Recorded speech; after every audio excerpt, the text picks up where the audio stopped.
Bonjour à toutes et à tous.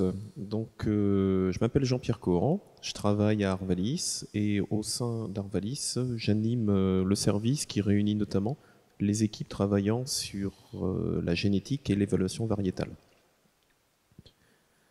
Aujourd'hui, mon propos va concerner l'évaluation du progrès génétique en céréales à paille, à la fois pour faire un bilan du progrès et de l'amélioration génétique sur différents critères réalisés depuis plusieurs années en France, et aussi pour dresser quelques éléments de perspective concernant ce progrès génétique. Tous les résultats que je vais vous présenter ont été obtenus à partir des analyses réalisées par les experts Arvalis, accompagnés de nos partenaires, sur la base de données issues de multiples sources, notamment les réseaux d'essais d'inscription conduits par le CDPS-GVS, les réseaux d'essais post-inscription Arvalis et partenaires, ainsi que des résultats issus de projets de recherche accompagnés de statistiques issues des services Agrest et de France Agrimaire. J'ai coutume de commencer des présentations sur le progrès génétique en vous présentant ce graphique qui représente l'évolution du rendement en France, issu des statistiques Agrest, en fonction de l'année de récolte. Pour cette diapositive, j'ai pris l'exemple du blé tendre, qui montre une évolution en deux phases.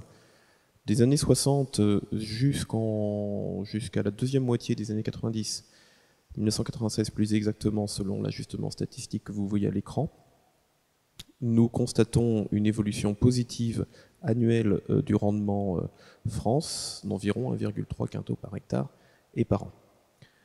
À partir de 1997, cette évolution devient non significative, correspondant du coup à une stagnation du rendement à l'échelle de la France. Pour mémoire, cette tendance actualisée avec les dernières années de récolte avait déjà été mise en évidence et travaillée dans le cadre d'une étude INRA-Arvalis au début des années 2010. La première question qu'il faut se poser quand on voit cette évolution est bien entendu quels sont les facteurs d'explication de cette stagnation du rendement, et notamment pour le sujet qui nous occupe aujourd'hui, est-ce que cette stagnation de la progression du rendement à l'échelle France est un signe de ralentissement du progrès génétique rendement pour les variétés cultivées en France? C'est pour traiter cette première question qu'il est nécessaire d'évaluer le progrès génétique rendement pour ces dernières années. Pour cela, nous avons utilisé les données d'expérimentation variétale en post-inscription réalisées par Arvalis et ses partenaires.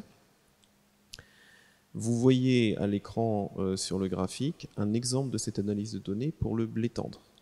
Le graphique représente l'effet variétal sur le rendement en ordonnée en fonction de l'année d'inscription en abscisse. À l'intérieur de ce nuage de points, nous pouvons tracer une tendance statistique linéaire et la pente de cette droite représente le progrès génétique rendement. Cette pente s'élève à un peu plus d'un demi-quintal par hectare et par an et est constante depuis de nombreuses années. Ainsi, cette analyse nous indique qu'en blé tendre, le progrès génétique est constant depuis plusieurs années sur le rendement et est positif. Cette analyse a aussi été réalisée pour les autres espèces de céréales à paille. Vous pouvez voir un résumé de ces résultats sur le tableau à droite. Ce tableau a été publié dans le dossier de perspective agricole de février 2024 qui reprend l'ensemble du résultat. Il est intéressant de souligner que nous obtenons les mêmes tendances de résultats sur les autres céréales à paille, et donc confirmant que le progrès génétique rendement est bien présent. Pour compléter cette analyse, il est intéressant de regarder le graphique que vous voyez à l'écran, qui représente pour un même site d'expérimentation, et donc les mêmes conditions de culture à la fois agroclimatiques et de conduite de culture, le rendement de la même variété, à savoir la variété Soissons, cultivée en Champagne-Crieuse de 1988 à 2009. La tendance à la baisse du rendement en fonction des années représente donc une évolution possible du rendement en l'absence de progrès génétique, car la même variété a été cultivée tous les ans. Tous ces résultats semblent donc nous indiquer que le progrès génétique rendement ne peut pas être une des causes de la stagnation du rendement, à savoir que tout se présente comme si le progrès génétique rendement qui est resté positif et depuis de nombreuses années compense les facteurs limitants agroclimatiques dont l'intensité augmente, et qu'en l'absence de ce progrès génétique, les rendements à l'échelle France ne stagneraient pas, mais seraient plutôt à la baisse. La deuxième question qu'on peut se poser, c'est est-ce que ce progrès génétique que l'on évalue dans des réseaux d'essais variétés qui sont conduites souvent à l'optimum est vrai aussi sous des conditions stressantes? Plusieurs résultats issus de la recherche nous permettent d'instruire cette question. Premier résultat vis-à-vis de la fertilisation azotée. Le graphique que vous voyez là est issu d'un travail de thèse mené par INRAE, Biogema et Arvalis il y a quelques années, qui avait valorisé des essais où, dans le même site expérimental, on remettait en culture toute une série de générations de variétés. Donc vous voyez les années d'inscription des variétés à l'axe des abscisses, de 85 à 2010, sous 2 conduites de fertilisation azotée, N- et N+. Donc c'est le même principe. La pente d'évolution des rendements en fonction de l'année représente le progrès génétique. On constate quoi? Le progrès génétique est visible et significatif, que l'on soit en fertilisation azotée optimale ou en sous-fertilisation. Et je vous épargne les statistiques, mais la valeur du progrès génétique est globalement la même au regard de l'incertitude affectée à la mesure de cette pente. Donc le progrès génétique rendement est visible aussi en situation de stress azoté. Maintenant, vous voyez où je veux en venir. Quand je vous montre cette diapo qui traite du stress hydrique, même type de travail, issu d'une deuxième thèse, toujours avec les mêmes partenaires, où tout le panel de variétés de différentes générations est cultivé dans des essais sous différents régimes de stress hydrique cette fois-ci. Donc là, il y avait 4 régimes de stress hydrique. Je vais vous proposer de nous concentrer sur le graphique en haut à gauche, qui représente l'évolution des rendements en fonction des années d'inscription sans stress hydrique. Alors attention, l'échelle est en kilos par hectare et pas en quintal. Et le progrès génétique dans ces essais-là, au niveau de situation non stressée, se chiffre aux alentours de 0,4 quintal par hectare et par an. Et quand vous regardez le graphique en bas à droite, ce sont les situations très stressées d'un point de vue hydrique, donc déficit précoce et intense. Le progrès génétique se chiffre aux alentours de 0,3, 0,31 quintal par hectare et par an, ce qui prouve une fois de plus que les variétés récentes affiche aussi un progrès génétique par rapport aux variétés plus anciennes en situation de stress hydrique. Je suis vraiment désolé, voilà. Donc ça, c'est pour le rendement. Maintenant, si on s'intéresse à d'autres critères, parce que le progrès génétique n'est pas uniquement intéressant à regarder sur le rendement. Au niveau de la résistance aux bioagresseurs, ce critère est essentiel pour les cultures de céréales à paille, car la variété est devenue un des piliers incontournables de la protection intégrée des cultures, notamment en situation où le recours aux produits phytosanitaires est de plus en plus compliqué. Ce que je vous montre là, c'est l'évolution des notes de résistance moyenne à l'inscription des variétés de 1981 à 2023. Ceci pour 4 maladies majeures du blé: oïdium, rouille jaune, rouille brune et septoriose. On constate une progression générale du niveau de résistance moyen des variétés, ce qui est une très bonne chose, avec un certain nombre de fluctuations.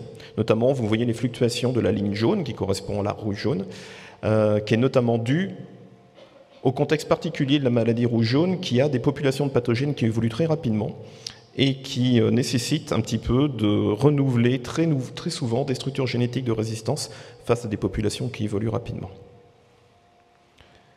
À présent, si on s'intéresse au déploiement de ce progrès génétique résistance maladie sur le terrain, il est intéressant de regarder ce type de graphique. Un petit peu compliqué, mais je vais vous l'expliquer, ne vous inquiétez pas. Nous avons croisé les notes de résistance des variétés, à la septoriose en l'occurrence, avec des données d'enquête variétale à l'échelle France, issues d'enquête France-Agrimaire puis d'Arvalis, ce qui nous permet de déterminer le pourcentage, on va dire, d'emblavement de la sole de blé française en fonction de la résistance à la septoriose. Les petites couleurs représentent des notes de résistance. Quand vous êtes aux alentours de 4, vous êtes sensible à la septoriose. Quand vous êtes aux alentours de 7, 7,5, vous commencez à être bien tolérant.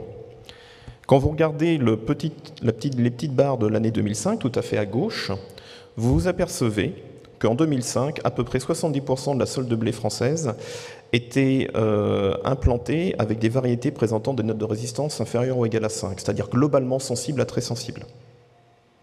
Quand vous vous déplacez sur la droite, sur le graphique, vous arrivez à l'année 2022 et on voit une bascule significative et importante de la sole de blé française. En 2022, plus de 70% de la sole de blé est cultivée avec des variétés présentant des notes de résistance supérieures ou égales à 6. Alors ça, c'est extrêmement important parce qu'au-delà de l'inscription des variétés avec un profil donné, cet indicateur-là permet de mettre le doigt sur le déploiement vraiment effectif d'un progrès génétique majeur, c'est-à-dire la résistance à une des maladies foliaires majeures du blé sur le territoire.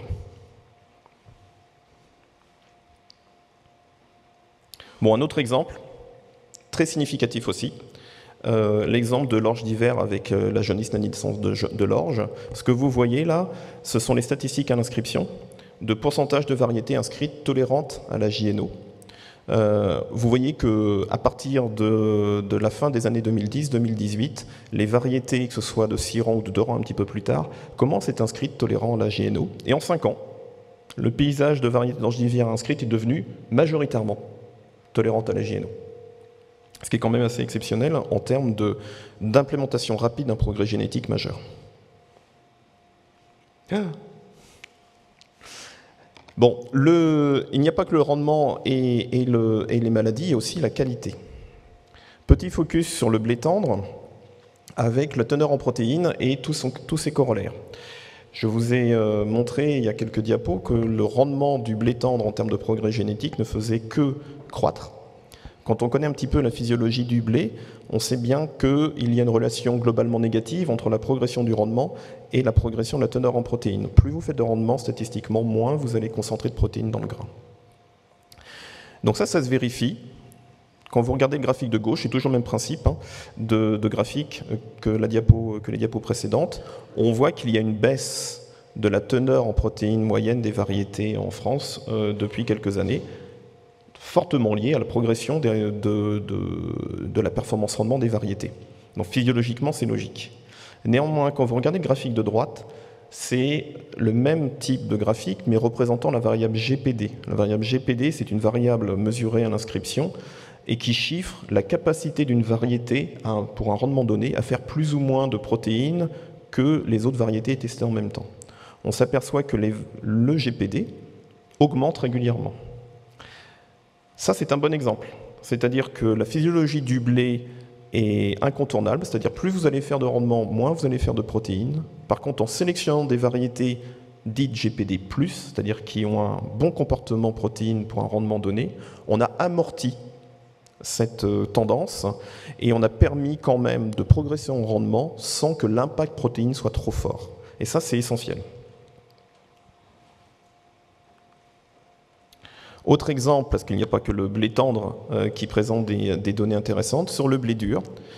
Sur le blé dur, en termes de qualité du grain, il y a une interaction entre le rendement et la protéine, bien entendu, comme en blé tendre, mais aussi avec le taux de mitadin, qui est un critère qualité important pour l'aval.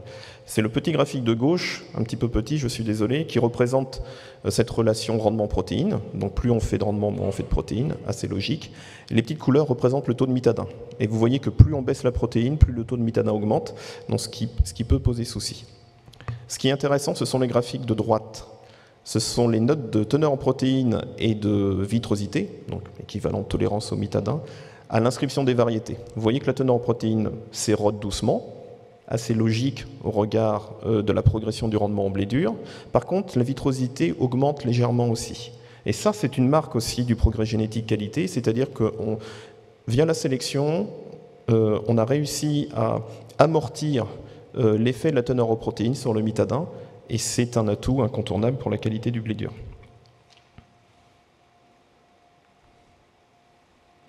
J'arrive à la conclusion.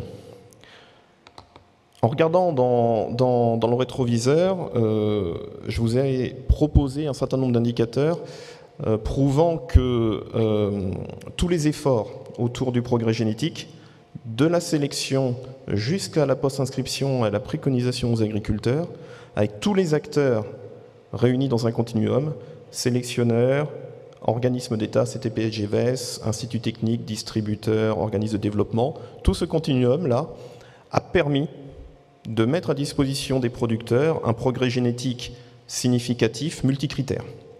Bien entendu, je n'ai pas été exhaustif, il y a plein de critères que je ne vous ai pas montrés. Il y a des traits qui sont plus difficiles à travailler que d'autres, donc il y a encore beaucoup de travail, mais il est clair que la mobilisation de tous les acteurs de la filière, de la sélection jusqu'au conseil agriculteur montre que l'investissement dans la recherche, qu'elle soit recherche amont, sélection, recherche appliquée plus loin dans le processus, a été efficace. Maintenant, si on regarde un petit peu vers l'avenir, très clairement, les facteurs limitants, notamment climatiques, vont continuer à augmenter, à la fois en fréquence et en intensité. Il est essentiel de maintenir, voire d'augmenter le progrès génétique moyen en rendement pour maintenir les niveaux de production. La grande question à se poser, c'est est-ce que les traits qui nous ont servi à avoir un progrès génétique significatifs dans le passé sont toujours les mêmes qu'il nous faudra sélectionner pour s'adapter aux conditions de culture futures. Donc ça, c'est une question majeure. Évidemment, un certain nombre de réponses commencent à émerger, des projets de recherche, mais il faut avoir ça en tête. Le changement climatique, ce n'est pas uniquement une progression de variables climatiques, température, pluie, etc. C'est aussi une recrudescence d'événements climatiques extrêmes, aléatoires, les fameux aléas climatiques extrêmes. La génétique a un rôle à jouer pour augmenter la résilience des systèmes de production face à ces accidents climatiques. Pour les serres à la paille, les deux accidents climatiques majeurs qu'il faut avoir en tête, c'est bien entendu les stress hydriques et les stress thermiques. Et derrière le stress hydrique, je parle bien de sécheresse, mais je parle aussi d'excès d'eau ponctuels qui peuvent venir perturber les cycles de culture. Au niveau de la résistance aux bioagresseurs, très clairement, les attaques de bioagresseurs ne vont pas diminuer en intensité, vont peut-être probablement changer de nature avec les évolutions du changement climatique, mais la protection intégrée des cultures restera un axe majeur des systèmes de production qui aura recours à la variété. Et j'aurais même tendance à dire que la variété et la génétique va être un pilier de plus en plus majeur de la protection intégrée des cultures. L'enjeu, quand on a un pilier aussi majeur dans une stratégie, c'est sa durée d'efficacité, et notamment la durée d'efficacité des résistances génétiques que nous mettrons en face des populations de pathogènes pour pouvoir les contrôler. Cette question-là, de la durée d'efficacité des constructions génétiques face aux populations de pathogènes, est une question majeure qu'il faudra traiter de la même façon qu'on a traité tous les autres sujets, dans le continuum sélection, inscription, post-inscription, prescription, pour faire en sorte que les variétés arrivant sur le marché, présentant des nouvelles résistances, soient le plus efficaces possible dans le temps. Enfin, sur la qualité, Pour un certain nombre de céréales, il faudra continuer à travailler sur l'amortissement de la relation négative entre le rendement et la teneur en protéines, très clairement. Et plus généralement, l'adaptation au marché restera un des critères majeurs de la sélection. Et je finirai par le petit cartouche en bas, à surtout ne pas oublier. L'exposé, je vous ai présenté, bien entendu, parle beaucoup de génétique, parle beaucoup de variétés, et c'est indéniable que la variété est et sera un des piliers de l'adaptation au changement climatique et de la protection intégrée des cultures, mais on ne doit pas oublier qu'une variété doit être utilisée dans un contexte global d'adaptation des systèmes de production, d'optimisation des pratiques culturales, de progrès aussi dans les pratiques agronomiques. Pour conclure, sans une génétique innovante, on ne pourra pas faire face aux défis de la production à l'avenir. Par contre, sans les autres critères et les autres points de l'itinéraire technique, la variété ne suffira pas toute seule. Je vous remercie.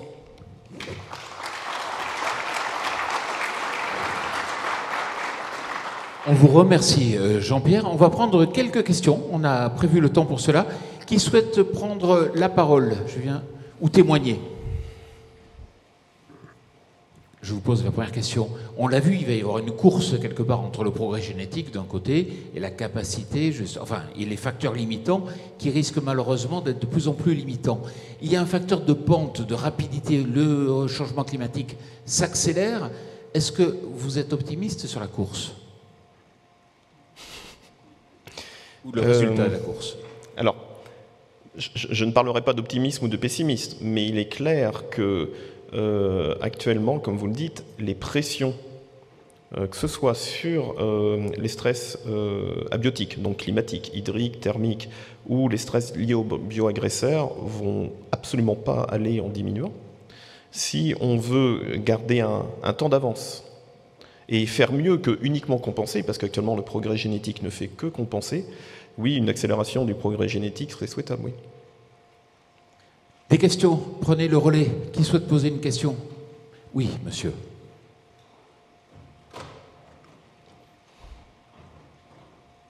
Xavier Taillot, Limagrin. J'ai une question sur le réseau d'évaluation. Est-ce qu'il est bien adapté à l'évaluation des variétés à ces nouveaux stress, et notamment aux stress qui vont se passer demain, puisque finalement, quand on teste les variétés dans nos réseaux d'évaluation, c'est avec le climat d'aujourd'hui, mais ce qu'on veut, c'est des variétés adaptées au climat et aux maladies, aux ravageurs de demain. Les réseaux d'évaluation actuellement, que ce soit en inscription ou en post-inscription, doivent combiner deux objectifs, non pas contradictoires, mais qu'on doit quand même réussir à assurer. Une certaine représentativité quand même des milieux, bien entendu, et aussi une capacité à produire des données statistiquement valables, exploitables tous les ans. Donc c'est en combinant ces deux objectifs que les réseaux d'essais ont été plus ou moins optimisés dans des milieux qui présentent des stress quand même, mais pas les stress les plus extrêmes. Les résultats que je vous ai montrés, issus d'un certain nombre de travaux de projets de recherche, tendent à montrer que quand on évalue les variétés sous différents niveaux de stress, il y a certes une certaine variation des classements, mais on a quand même une bonne estimation des performances relatives des variétés par rapport aux autres en fonction des milieux. Néanmoins, vous avez raison. Ce projet dans l'avenir, c'est essayer d'avoir des données sur la performance des variétés dans des scénarios que l'on ne vit pas actuellement ou qu'on vit de manière très peu fréquente. Donc la réponse commence à être construite dans le réseau d'évaluation variétale, notamment en combinant une meilleure caractérisation des milieux, parce qu'en connaissant beaucoup plus finement les conditions de croissance des variétés dans les essais, ça nous permet de mieux interpréter leur performance et notamment leur interaction avec les contraintes abiotiques. Donc ça, c'est un premier point. Puis un certain nombre d'outils commencent à être déployés pour compléter l'information acquise dans les essais, que ce soit avec des capteurs, que ce soit avec un certain nombre de modèles, qui nous permettra de compléter l'information. Et puis pour terminer, il y a une piste qui commence à être explorée, mais qui est un petit peu plus compliquée à mettre en place. C'est en effet commencer à aller tester des variétés dans des milieux qui existent déjà, mais dont le climat correspondrait à ce qui nous attend à l'avenir. Donc c'est la notion d'analogue climatique qui commence à faire son chemin. Cette notion commence à faire son chemin, notamment dans des projets avec les sélectionneurs. C'est une notion qu'il faut aussi instruire dans le réseau d'évaluation variété. C'est pas si facile que ça, parce que trouver exactement actuellement le climat auquel on sera confronté demain dans d'autres points du globe, ça représente un certain nombre de défis méthodologiques, mais c'est aussi une piste. Une autre question, une remarque. Alors je vais vous la poser. On parle du réchauffement climatique, de l'accélération donc du changement climatique, mais il y a d'autres défis qui se posent devant l'agriculture. On va parler par exemple le manque de main-d'œuvre, qui va peut-être en générer, alors c'est vrai, plus sur le maraîchage que sur d'autres cultures, l'apparition de la robotique, mais on voit déjà des changements techniques avec l'utilisation de nouvelles technologies ou autres. Est-ce que ça, on sait l'intégrer dans le travail de la génétique? Tous ces changements de curseur qui bougent beaucoup plus rapidement qu'avant. Alors, je ne suis pas sûr de comprendre exactement la question, on va manquer de personnes, on va devoir faire appel à la robotique. Ça va modifier peut-être des ports, des façons de réagir, des façons de cultiver. Ah, d'accord. On fait déjà, enfin, c'est mon analyse, enfin, c'est l'analyse partagée par plusieurs membres du Continuum. La sélection a déjà, doit déjà traiter énormément de demandes en termes de critères.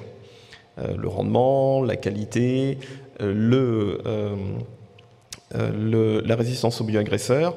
Comme je l'ai dit en conclusion, une génétique performante ne pourra être exploitée que si le système de culture, dans sa globalité, est travaillé, amélioré et optimisé. Donc oui, les variétés performantes doivent s'inscrire dans des systèmes de culture performants. Ensuite, le lien direct entre de la génétique innovante et des modifications de mode de travail. Sur certaines cultures, il y a des questions, très clairement, notamment sur la structure de peuplement, la structure de semis et le lien avec l'architecture des plantes et du coup la sélection. C'est pas une question que nous analysons comme majeure pour l'instant pour les céréales à la paille. Ça peut ne pas être anecdotique pour d'autres cultures, hein, très clairement. Merci beaucoup. Oui, monsieur. Merci. Julien Moreau, BSF, je suis sectionneur blé hybride. Donc on a vu tous les progrès qu'on a réalisés ces dernières années. La question, c'est financement de la création variétale, quel bilan? On entend souvent que les semences, ça coûte cher. Est-ce que vous pensez qu'au vu des progrès qui ont été réalisés, les agriculteurs en ont eu pour leur argent? Une vraie question.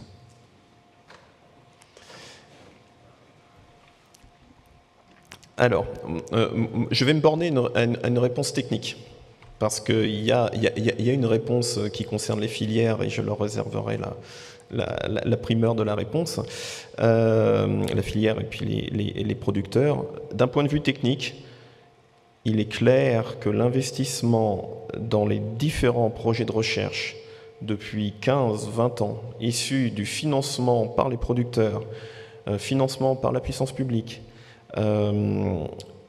très clairement a permis tous les progrès techniques que je vous ai exposés. L'investissement en R&D tout le long du continuum sélection, inscription, post-inscription est la colonne vertébrale du progrès génétique, très clairement. Il y a plein de belles choses qui se sont faites, il y a des critères qui sont plus difficiles à traiter, hein, très clairement. Et il y a certains critères, certains enjeux qui ne relèvent pas de la génétique aussi, dans l'optimisation du système de culture. Mais force est de constater que tous les efforts qui ont été menés dans la création variétale depuis 20-30 ans montrent que les agriculteurs bénéficient d'une génétique performante et que cette génétique performante se maintient d'une année sur l'autre. Pas de compléments, pas de remarques, pas de toute dernière question sur certains. Bon, ben, Jean-Pierre Coran, on vous remercie et on vous applaudit.